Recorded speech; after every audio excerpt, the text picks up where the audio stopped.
Santo Angelo που η μοίρα το χτυπά, θα ξυπνήσεις και θρύλος μας θα γίνεις.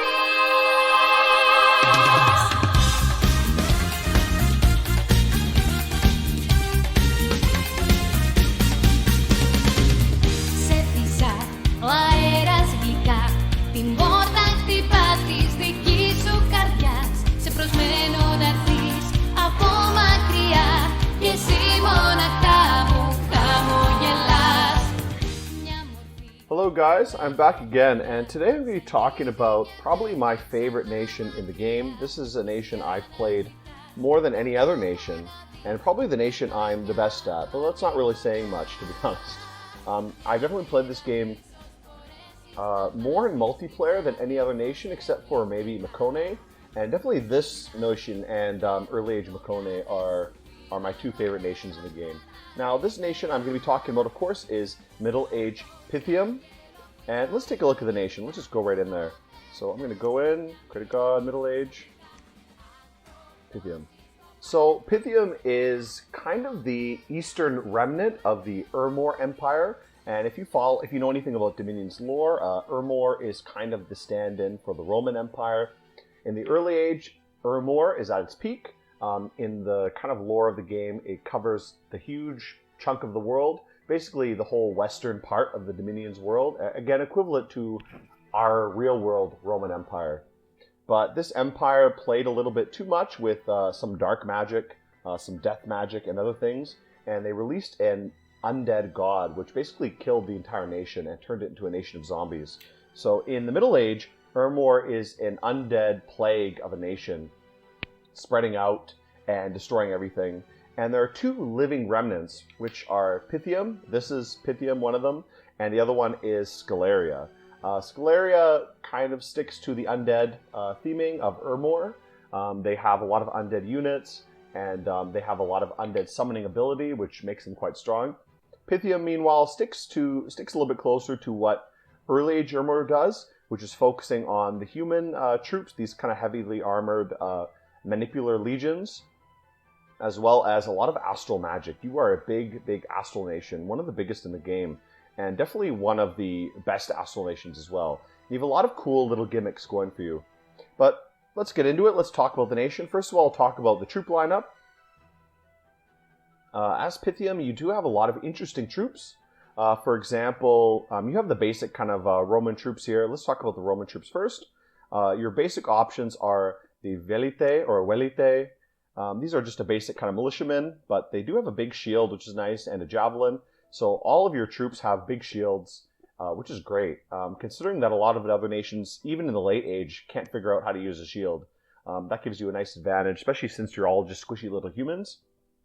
And having a javelin is always nice, especially against kind of indie or barbarian troops. Next is the Alay Legionnaire, just a little bit higher level of the Velite. He's got some actual armor and a shield. After that is the Hastati. This is kind of your bread and butter troop. In many builds, you want to be creating a lot of these guys, but there are a lot of alternatives too. I like these guys a lot. They're kind of your really standby unit. They're pretty good at most things. They're pretty strong, they're pretty cheap, and you can generally recruit quite a lot of them. So they're usually useful for almost everything. The next up from the Hastati is the Principe. These are basically just like a better Hastati. They're a little bit more expensive in general, and they got a little bit higher stats all around. But in terms of getting these guys or getting the Hastati, I'd rather just get the Hastati most of the time. They're just a little bit cheaper, and the difference between them is not that much. You're not really going to suffer getting Hastati instead of Principe. Next up after the Principe is the Triarius. Now these are kind of your old man troops. You see they have the old tag. They're also formation fighters and spear fighters. So they're kind of equivalent to what Archocephale gets in their Greek phalanx sort of troops. They also have big shields.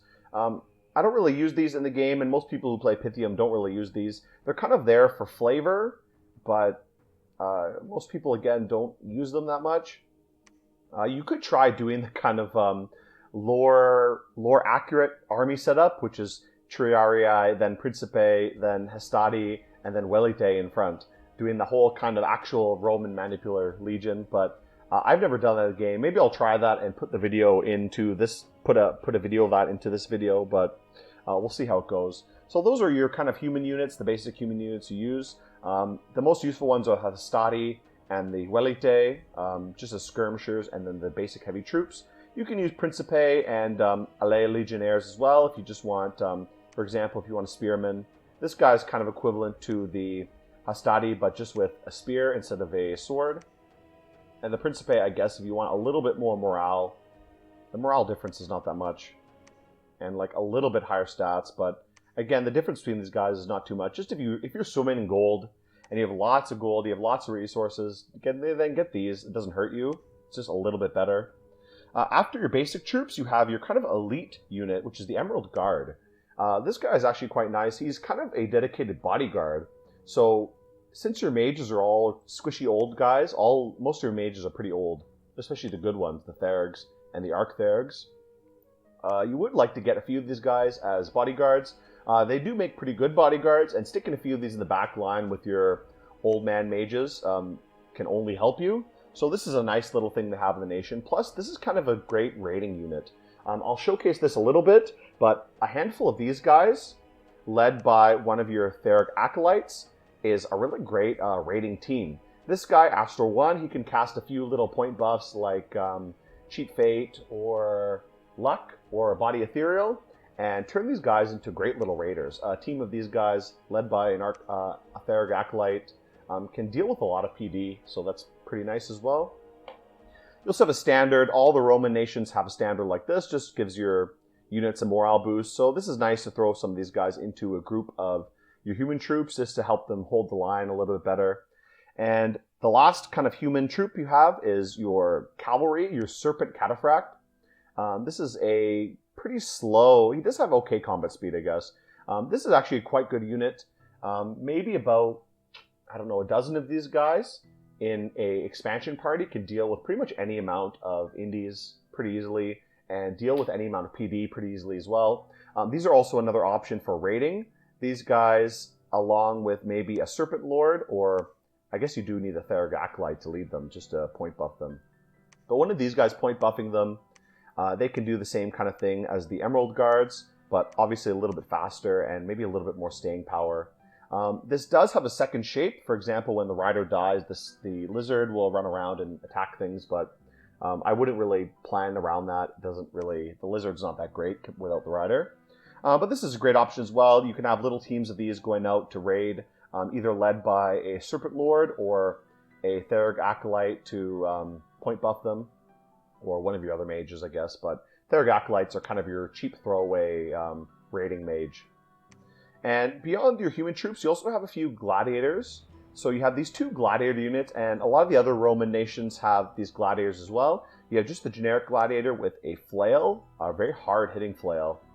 And then you have the Rotarius, who has a spear, a trident, and a net.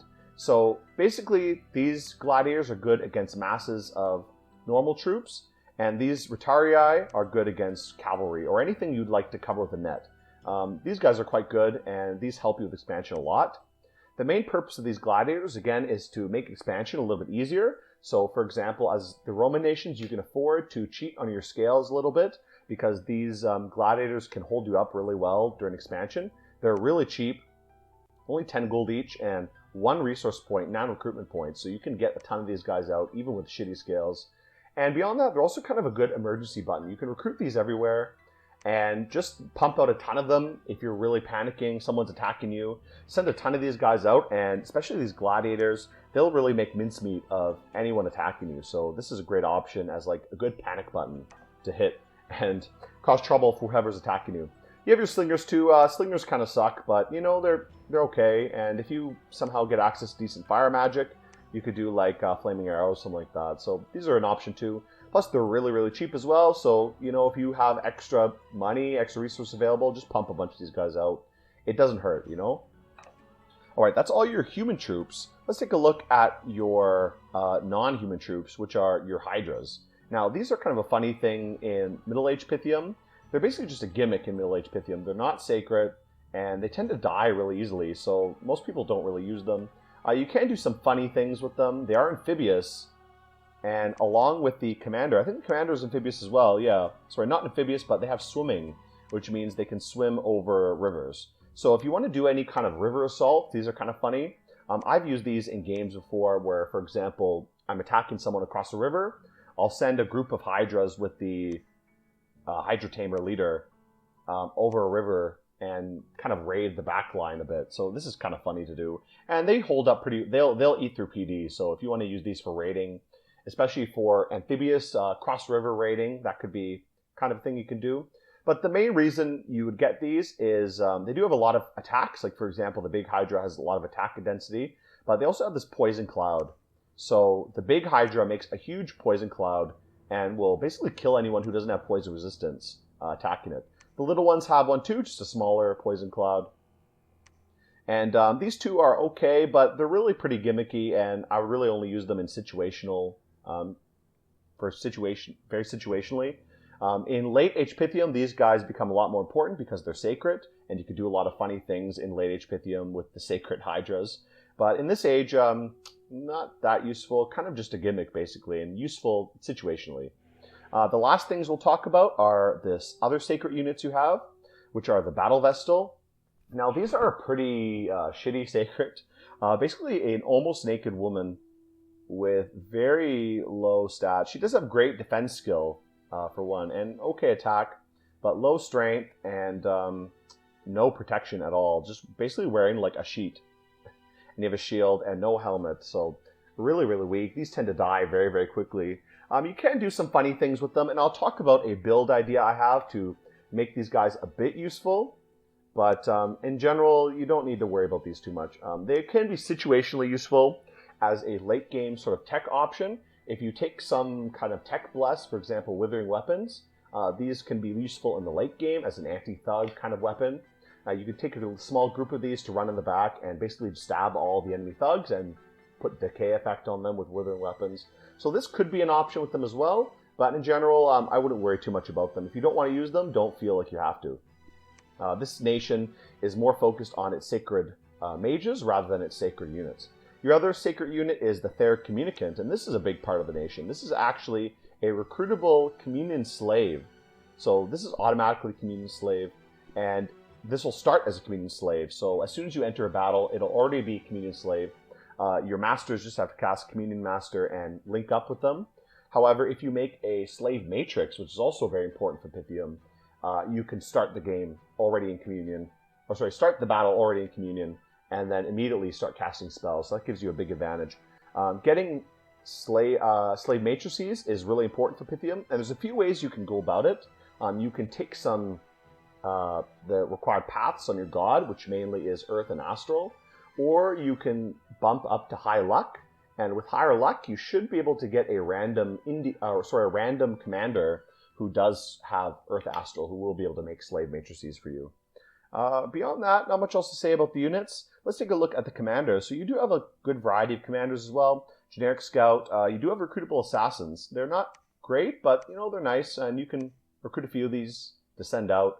They're a little bit expensive, but if you have money available, I prefer to use them over the scouts. I would just make some, send them out to scout around and maybe assassinate if I need to. You can give them even a little bit of gear as well if you want to later in the game to make them more useful. So it's always nice to have them as an option. I always love assassins as an option available, and I try to use them when I can. Next, you have Centurion, just your basic kind of leader. He's a really good leader, though. He's cheap, and he's 80 leadership, which means even your basic leader can do formations. So this is really nice as well. A bunch of Centurions can lead, most of your armies. I mostly use these guys, and sometimes Legates, but mostly Centurions. Next is the Serpent Lord. I'd probably never get this guy unless I really want to lead a group of certain cataphracts around raiding. But in general, I'd rather just get Centurions. Next is the Emerald Lord. This guy can also be a generic army leader. He's a little bit beefier than the Centurion. He can also lead your Emerald Guards around on a little raiding group.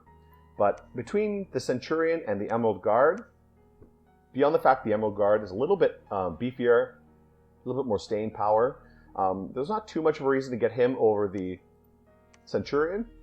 I would generally prefer the Centurion over the Emerald Guard. He could be a little bit of a budget thug, but without any magic paths and without any sacred, he's not sacred, so it'd be hard to do much with him. I guess you could do something. He's pretty good. Like, his stats are really good, so you could maybe do something with him. Next is the Legate. This is your big army leader, leadership 120, and that's basically the only reason you get him. If you want to lead a big army around, you get this guy. Next is the Battle Deacon. This is kind of your generic priest, but he's a kind of fighting priest, So he's sacred, he's priest level 1, and he's basically around so he can bless your units if you need someone to sit around blessing. This is nice if you want to bless your mages, for example, and you don't want the mages to waste their time blessing each other. You can have this guy just sit in the back and bless all the mages for you. As well, he can lead around a group of battle vestals. So if you want to have a sacred raiding party, or you go for a little bit more of a bless, one of these guys leading around a bunch of vestals is a good option. And he can even be a little bit of a raider. Since he is sacred, he's got decent stats. You can use him as a little bit of a very, very cheap thug. Very, very light thug, I should say, as well. So this could be an option for you as well. Next are I do have the Hydra Tamer. Nothing special about him except that he has Beastmaster and swimming, as well as poison resistance. So he won't die from the poison clouds. And next we have your 3 mages. And now these are all great mages, all really, really useful. Theric Acolyte is only Astral 1, but Astral 1, if you're going to have a 1-path mage, Astral 1 is great. He can enter communions, he can be a point buffer, and General Astral is just a really good path. Even Astral 1 is super useful, so having a cheap little Astral 1 is great. They're really cheap mages. They're really good researchers for their cost. Like 70 gold for 7 research is nice. In magic scales, these guys are excellent, so I would basically be recruiting these guys a lot. And the Therigs as well, if I can afford them. The main difference is these guys are not old, so they won't die from old age, especially if you're fighting Ermor or some other Death Nation, which tends to cast Burden of Time. And I've definitely had games where I lost almost all my mages due to Burden of Time, since all my old guys just dropped dead. So these guys are nice to have. And generally, these are going to be your raid leaders, casting point buffs and some small astral spells. So these are kind of your main raiders, along with a few Emerald Guards or maybe some Super Cataphracts.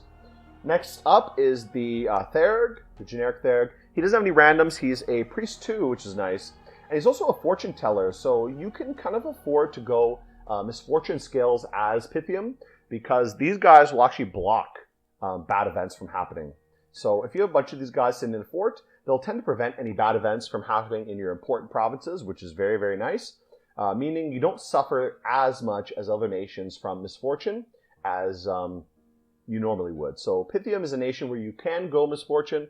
Your kind of heroes are not, you don't really rely on them that much, so you don't really need luck as badly as other nations. But you can go luck. Definitely Pythium benefits from luck, of course. Every nation benefits from luck. But just in case you want to dump luck, consider it something not as important. You can definitely do it and be okay. They're old, which sucks. You can consider taking Unaging to bring their age back a little bit. Their paths are quite good. They have air, water, and 2 astral. They can boost their they can boost their paths as well with Power of the Spheres and get to air 2, water 2. So they can buff themselves up quite well. They can buff themselves up with storm power. They can use some water magic, even go underwater and use some water spells. So they're quite useful, and they're great researchers, especially if you're going Drain. These guys can be your main researchers, though they are quite expensive for that. Still, they're great researchers, so you still have an option if you want to go Drain skills. Next is your Arc Therig. This is your big mage. Now he's 1, 2, 3, 4, 5, 6, 7 paths with a 10% random. So he's a really big mage. He has 3 astral, 1 water, 2 air, and a random chance for either fire, air, water, and astral. And all of these randoms have some useful purpose. Obviously 3 air is great. You can do a lot of bigger air spells. You can just cast air elementals without any boosting or any kind of storm power or anything. Water 2 is okay. You can do some water power and stuff like that. You can even cast water elementals pretty easily, do some water crafting. Astral 4 is great. You can start boosting your way up to bigger astral spells. And with just a small communion, you can even do things like Enslave or pump your way up to Master and Slave a little bit easier. And even fire is random as well, good as well. Fire randoms are great for crafting a lot of your fire cross paths and doing some of your national spells, which often require fire. And not to mention, he's a recruitable Holy 3, which is really rare in Dominions. So you can cast a lot of the Holy 3 spells, like the Divine Blessing to bless the whole battlefield, or a lot of the anti-undead spells. So for example, if you're fighting an undead nation, which there are a lot of in Middle Age, especially Ermor and Scalaria, you have a big advantage in that you have a lot of holy magic available. And of course, they're great researchers and fortune tellers.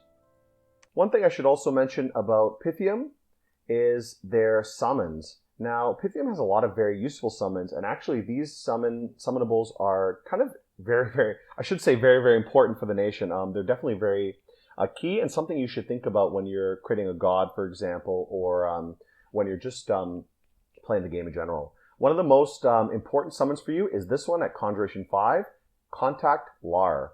Now, let's take a look at that one. The Lar. Now, this is your go-to unit to break you into some Earth magic as well as Nature magic. This will give you Nature 2, as well as Earth 1 and Water 1.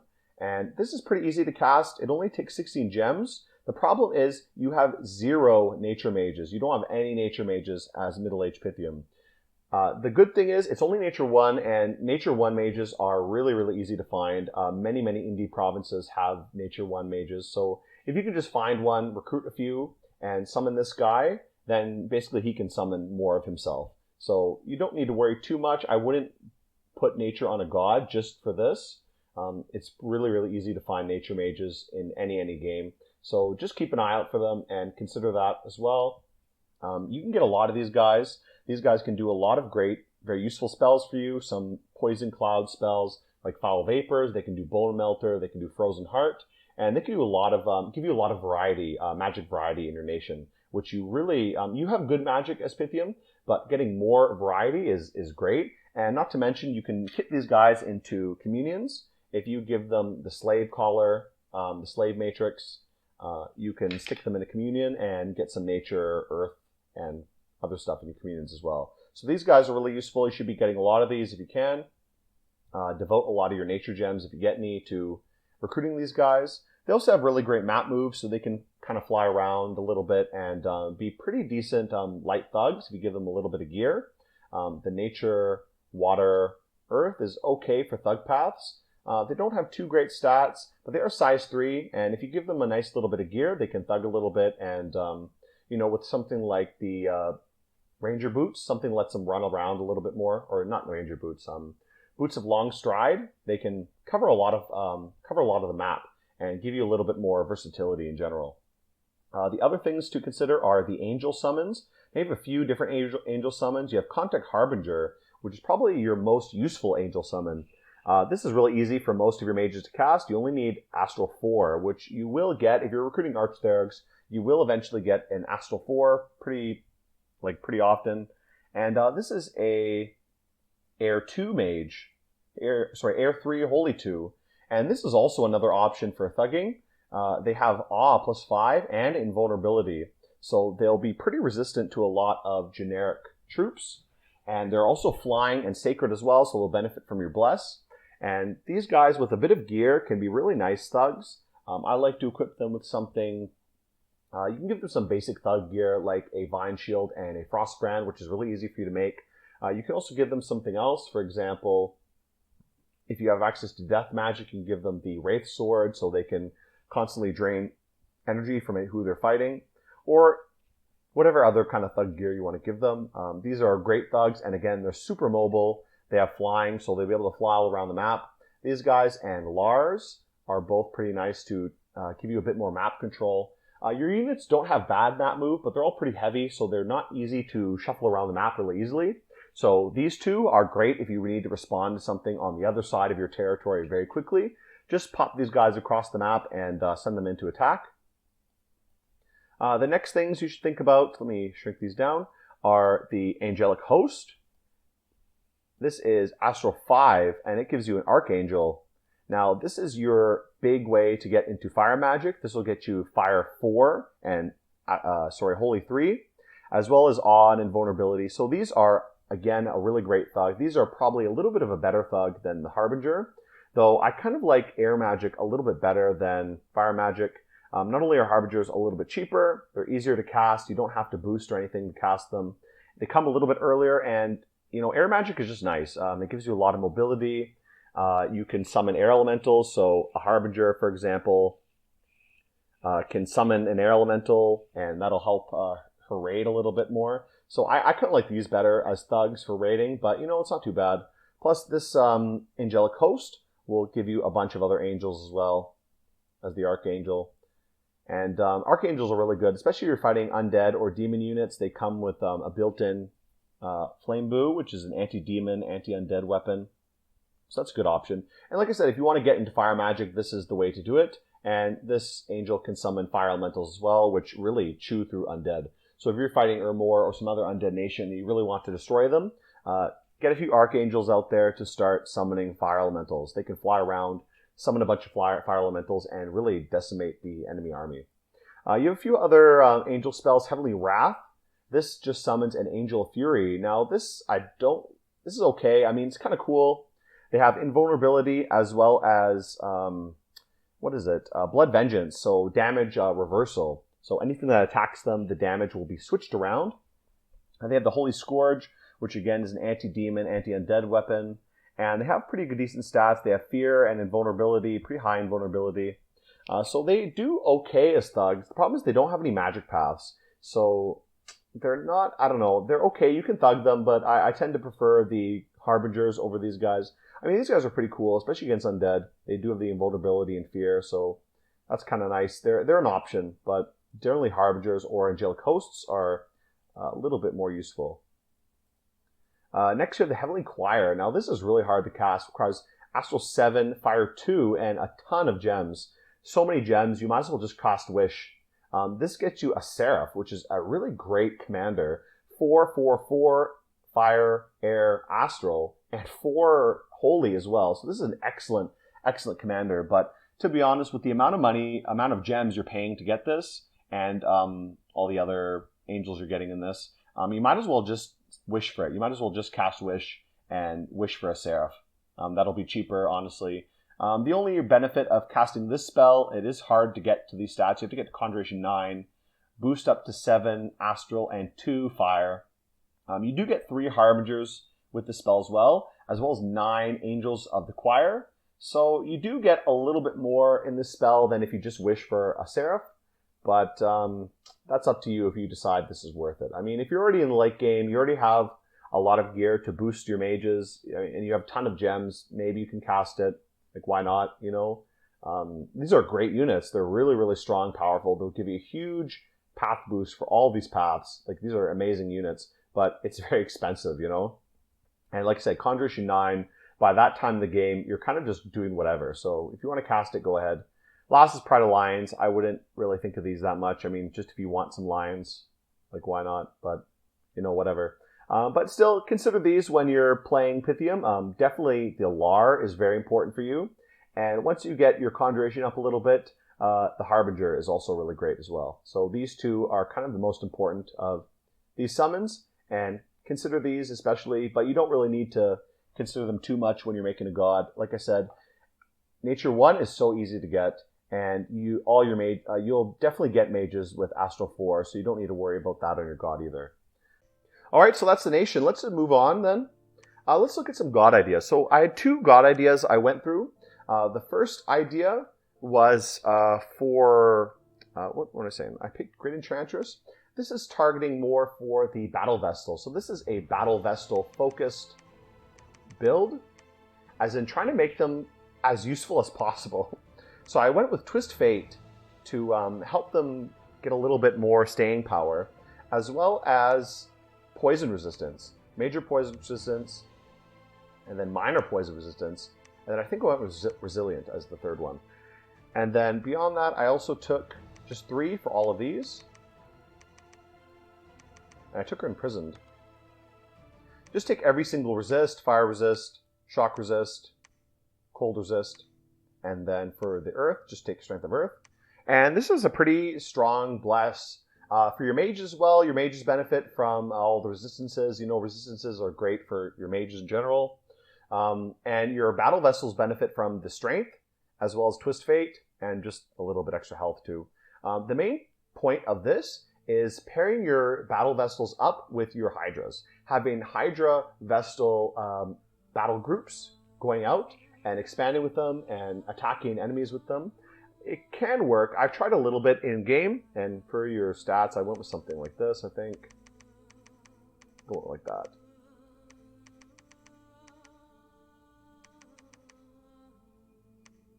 Something like this. Something like this. I think this is what I went with. I'll check the game again in a minute to take a look. But I went with something like this. Imprison Great Enchantress with these blesses. Now this is to specifically target the Vestals to make them a little bit more useful. And we'll look at an example of that. I'm actually going to pull up a video right here. All right. And here's a battle where I use that exact bless with the Battle Vestals. Here they are with a group of Hydras. And we'll see how they perform. Now, the whole idea of this is that the battle vessel should be fighting the enemy within the poison cloud to make it a little bit more difficult for the enemy to fight them back. You can see it kind of works. As long as they're in the cloud, they tend to survive a little bit better, but sometimes they'll run ahead of the Hydras. The Hydras are pretty slow, and they'll end up being killed by the enemy, so you have to kind of play with the positioning a little bit more. Make sure they get there after the Hydras, or at the same time as them at least, and stick in the cloud. So that way the enemies have to fight you in the cloud, and they don't just come and kill them on their own. So that was the battle there. You can see fairly good just against a small army. Alright, so that was using this bless specifically, and I'll show a game where I actually tried expanding with this bless as well, this god and this bless. But let's see another option. So another option is going for something more focused on your mages. So I went with something very similar to this, actually. I took all the resistances again. I think like this. And then something else. Not Twist Fate, actually. I went with Reinvigoration. Then maybe Mountain Survival. As well as Arcane Finesse. And then just minor magic resistance. And then with the last few points, I believe I went into nature. I think so. I think I just went with poison resistance. And then low light vision.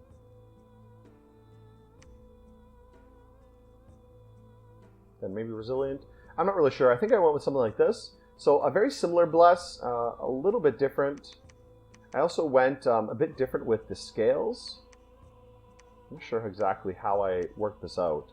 I did do the scales a little bit differently. I went pretty low Dominion this time, and I played these a little bit. Let's take a look actually at the god I made. So it was something similar to this. All resistances, Arcane Finesse for benefiting the mages, as well as Reinvigoration again for the mages. Mountain Survival just there because I have an extra point.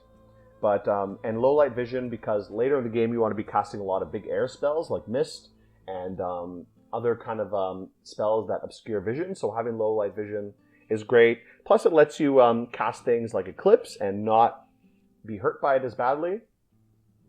Let's actually go to here. Let's take a look at the pretenders I made.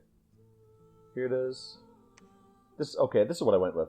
A little bit simpler than that. I guess I didn't go with nature. I just went with the resists. No poison resist, I guess. And then Arcane Finesse and Minor Magic Resistance. You can see this is the build it is. I went with 3, 3, 2. So 2 growth, 3 luck, and 3 magic. Then also 3 productivity and just 0 order. You don't really need order as much as Pythium. Most of your troops are pretty low recruitment points. And you can stay neutral, I guess, if you want to get still good income. This will definitely give you great income. So I wouldn't worry too much. Productivity is nice because a lot of your units require some more resources, so this will help you a little bit. But this could be a good option, more focused on your mages rather than your sacreds. And this is probably more useful in an actual game because definitely your mages are the kind of workhorse of your nation. Your battle vestals are kind of a meme, so I wouldn't really bother blessing them unless you really want to do some meme stuff like that. Speaking of meme stuff, let's get out of here and actually look at the game where I was doing some kind of battle vestal memes. Okay, so here are a few battles. Here's one with the Battle Vestals again and some Hydras. This is the same kind of setup I did before. You can see I try to position them in the back. Getting blessed. Let's wait for them to actually get blessed. So here's their bless. All the resistances, as I said, poison resistance, and yeah, morale, strength 2, everything there. And these guys will hopefully run in first. The Hydras will run in first, while the Battle Vestals will run in behind them and just get stuck in the poison cloud.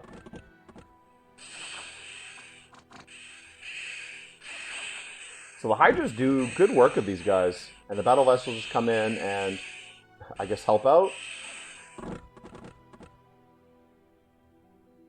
Some crossbows here. Oop, they're going to start dying now. See, once the Battle Vestals get away from the poison cloud, then they tend to suffer. One option could be actually mixing these groups together, maybe mixing the Battle Vestals in with the Hydras so they don't run ahead. That could be an option too. As long as they have poison resistance, should be okay. The problem is they don't have poison resistance until you bless them. So they're going to be sitting there in the cloud dying until they get a blessing. So that's not really a great option. Here's another battle. This is just generic troops, a bunch of Hastati. We can see how that went anyways. So you can see just a bunch of Hastati with a standard. And just see them go in. Now I have these guys just run in and throw javelins. Fighting against barbarians or indie troops like this, the javelins are pretty good. They'll often get scared and run away as soon as they get hit by a group of javelins. And you can see the Hastati actually clean up pretty well. It's very hard for most other human units to deal with the Roman troops. Your main threat as Pythium, or as any kind of Roman nation like this, except for, I guess, Scalaria, is giant. Giant troops or giant nations, they will really crush you, so you have to be careful with fighting giants. But against normal units, you should be okay. So let's take a look at the next turn. The next turn, I'm going to have this little group go in. So this guy is doing a little bit of a buff script. He's doing luck and cheat fate. So hopefully they'll make these guys a little bit more durable. And I guess all these guys are just kind of doing nothing. Let's send these guys somewhere. I'll send these guys over here. Maybe I'll send them back, because I'll get them to go to this fort and recruit a little bit more, get a few more units. Then I can send them north to fight some of these indies over here. And these guys are building stuff, so leave them there. All right, let's end the turn here.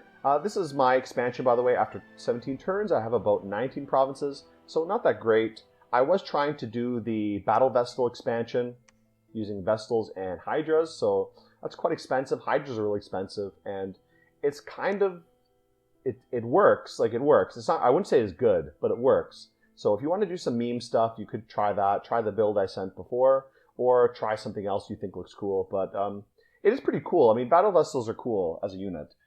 Having naked women or almost naked women going and killing things is always fun. So making shitty units work is one of the best things about Dominion. So if you want to try it out, why not? But I just say I warned you that it's not very good. All right, let's end the turn and see how the next turn goes.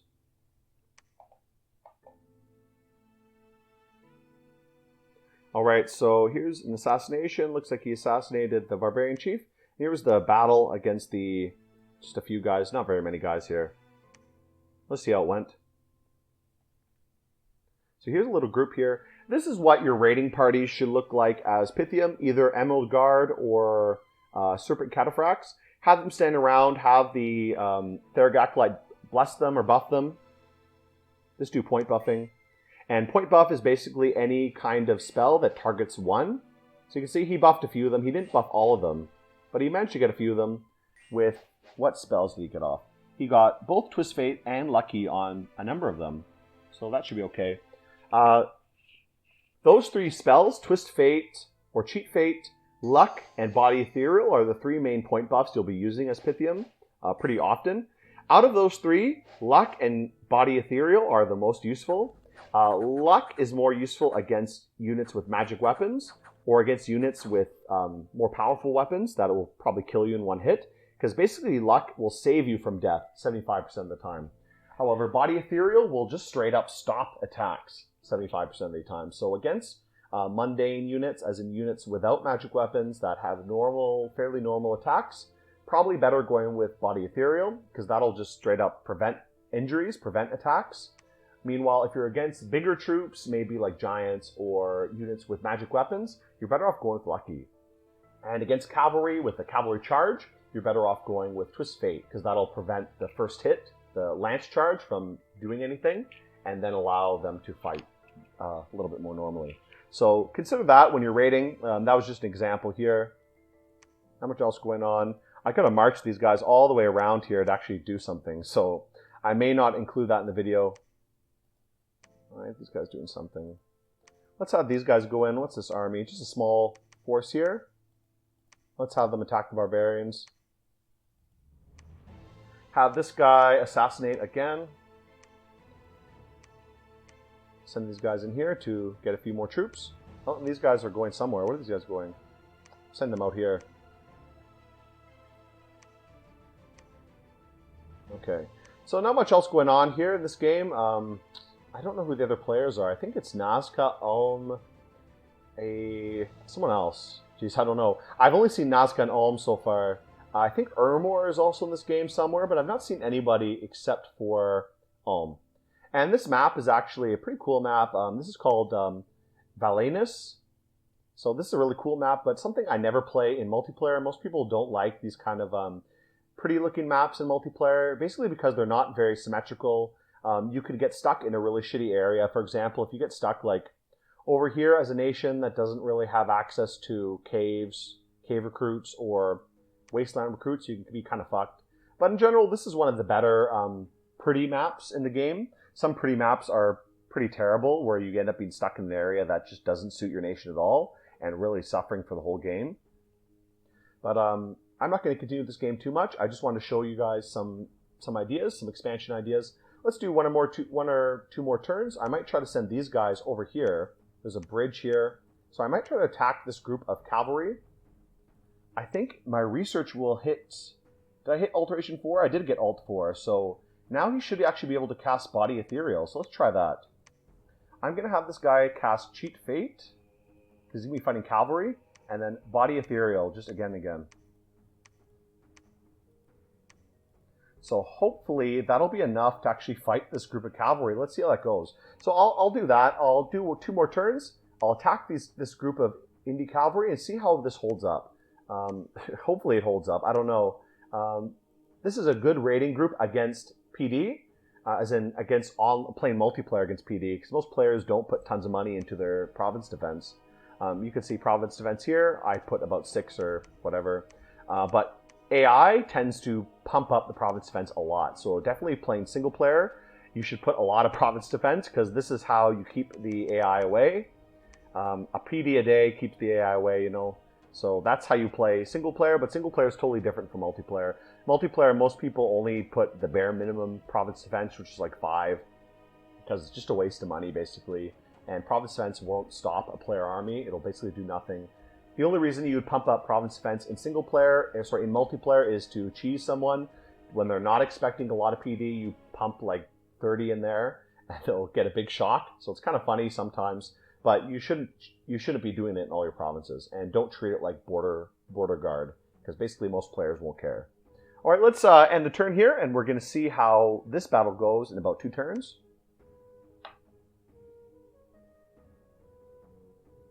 All right, there's battle somewhere against these barbarians. Looks like they just died, all of them. I think they all ran because the assassin killed all their commanders. Yeah, they all just immediately run. So if you assassinate all the commanders, the units will just rout immediately. So these guys just did nothing. This is the typical Trudeauist type of battle plan. Just do nothing. If you do nothing, you win. Or if you fight your enemies, they win. So I'm not fighting my enemies, and I still win. This is why Trudeau is a true master of strategy. Any Canadians will know this. And yeah, the assassination. Was there an assassination? No, there were no commanders even. A battle here. Oh, some trolls. I think in this game I have misfortune, so I will get some shitty events like that sometimes. Let's send one of these forces around to fight that. Maybe these guys will go in there. Oops, I should be recruiting here. A bunch of these guys. It's not bad. Alright, and I should also be getting these guys every turn. Basically, you should try to get these guys every turn in every fort, if possible. They're really great. I'm getting in here. What am I getting here? Let's get more Hastati. Alright, that's fine. And I'm going to actually attack this province and see how it goes. See how it goes against 20 heavy cavalry and heavy infantry. So these guys can move somewhere. Who's here? Let's attack these guys. And you can go too. Alright, yeah, not much else. Just end the turn and see how it goes.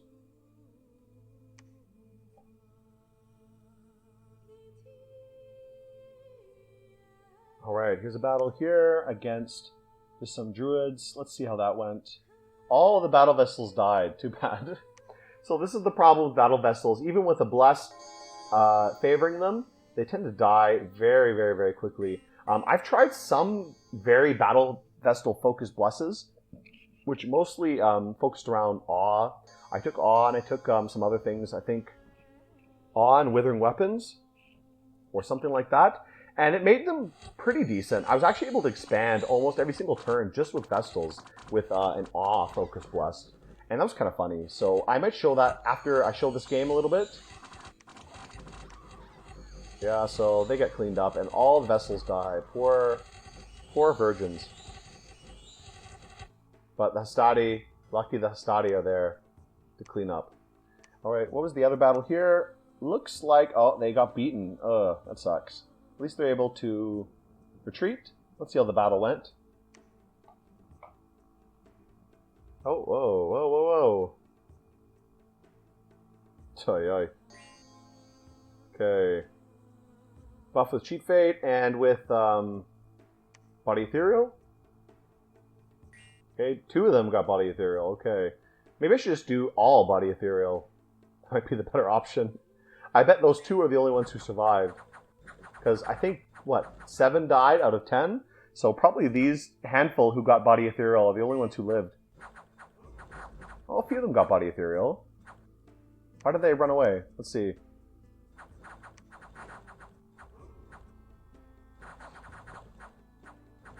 Oh, I think they just got surrounded and killed. Yeah, this is probably too much for these guys to handle. They hold their own, though. They killed quite a few, so it's not bad. Definitely, this is a bit too much, though. These are more of a light raiding party. These are more for dealing with a group of PD. They could be okay for expansion, but, you know, you have to be careful what you're expanding into. So, too bad about that. What was the last battle? This was against just some random guys. Let's take a look at that. Another group of Asadi and another group of Slingers. Let's see how this goes. Again, just hold and wait, and then chuck javelins. That's usually the strategy. I go with Pythium here, and there they go. Nobody can stand against the might of, not Rome, against Pythium. Alright, so not bad, not bad. And you can see every turn I'm getting these things. Because I have Misfortune, I'm getting a lot of bad events. But because my Therigs are everywhere, they're actually stopping a lot of these bad events from happening. So that's quite nice. This means, again, I can take Misfortune and not worry that much.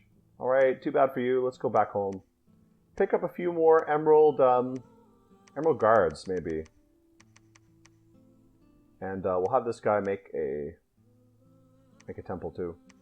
And you can actually construct a castle. Alright. So yeah, I think I'm going to end this game here. We're not going to spend too much time with this. Just to give you some ideas. Again, probably if I was playing a game online, I would go with a more mage-focused blessed. But you know, whatever you feel like, there are some other options. I'll show you guys before we end the video here. I'll show you one more option for a really, really heavily Battle Vestal-focused bless. This is, again, focused around awe. And also take an Awake Expander as well to really help with your expansion, especially because you're going to have to dump your income a lot to do that. So that'll help you a lot to boost your income, even with the shitty scales. But let's exit out of here.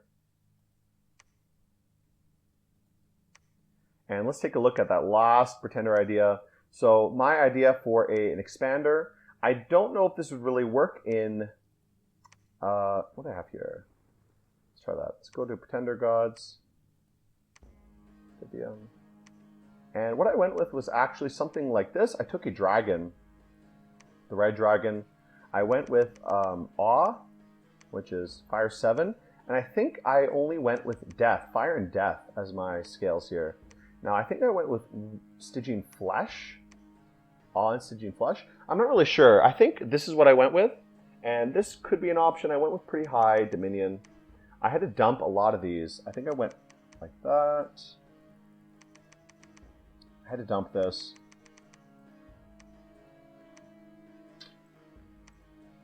You have to sacrifice a little bit here, maybe even go neutral here and just go 3 luck to kind of compensate for the turmoil. You do have to dump something else. I'd probably go Sloth rather than Death as Pythium. You know what? Maybe you could even go Drain a little bit, because you do have good researchers, and that way your income is not... it's pretty bad, but luck will compensate a little bit, and turmoil luck will give you a lot of events. So hopefully you'll get a lot of money from that. That way your production is not too bad. You definitely need some production as Pythium just to make units later. And I don't really want to go Death either, because growth is nice. If I can even go 1 growth, that might be worth it. Ooh, that's kind of painful to go Drain 3, but maybe you could go with that. Ooh, that's hard to... that's pretty expensive. So I don't know. This might be okay. I really hate going Drain 3. It makes me so sad, but you know, you could do it. You do have good researchers. You're going to take a big hit for research, but hopefully having an Awake Expander as a dragon. This dragon is pretty good for expansion. He can basically take most provinces, and with Stygian Flesh, it should give him... I don't think it'll help him with his protection much. It won't help his protection, basically. Another option for his protection, instead of going Death, maybe go Earth. You can go with like Fire Shock Resistance or Hard Skin, something like that. Maybe would be a little bit okay. Earth magic is pretty useful if you use Pythium. You would have to sacrifice a little bit more of your scales. I'm not sure what you could really dump. I'd be so painful going with any of these. Maybe drop your growth. This could be an option too, something to make him a little bit more survivable. But he's pretty survivable as is. He has Fear already. He has 10 Fear. With Fear and Awe, he can survive pretty well and take out most indie provinces. Hard Skin is just to make him a little bit more beefy. The Stygian Flesh is more for your Vestals because they're so weak. You want something to beef them up a little bit. I still kind of like this. Death is useful for you as Pythium. You can get into Death magic a little bit later in the game. And Fire Death is a nice kind of cross path. So this could be okay. I kind of like this better. It's a little bit weaker in terms of boosting your God, because your God won't benefit from Stygian Flesh. But your Battle Vessels will, and Awe and Stygian Flesh on them is pretty nice. You can even go a little bit cheaper, go with just Withering Weapons. This also would be okay. It allows you to get a little bit better scales. You can afford 2 growth. So this could compensate for your kind of shitty income into the late game. This will be not too bad. Ooh, you can drop a little bit lower. 6. That could be okay too. That way you can have 3 growth, 3 luck. And this could actually be not too bad into the late game. Like, this is not awful scales. But if you want to go more Vestals, I'd probably rather go high Dom. Maybe like that even. 8 Dom, and then just 1 growth, 3 luck.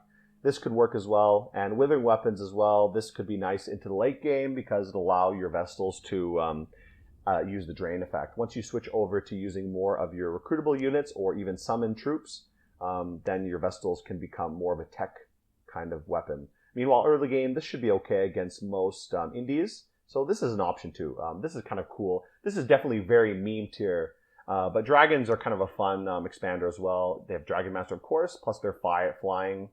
You can fly this guy around, just pop provinces from people. So this is a pretty nice, kind of funny pretender design if you really want something meme tier in multiplayer. And, you know, worth to try.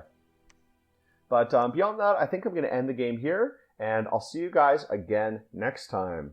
So, goodbye, guys.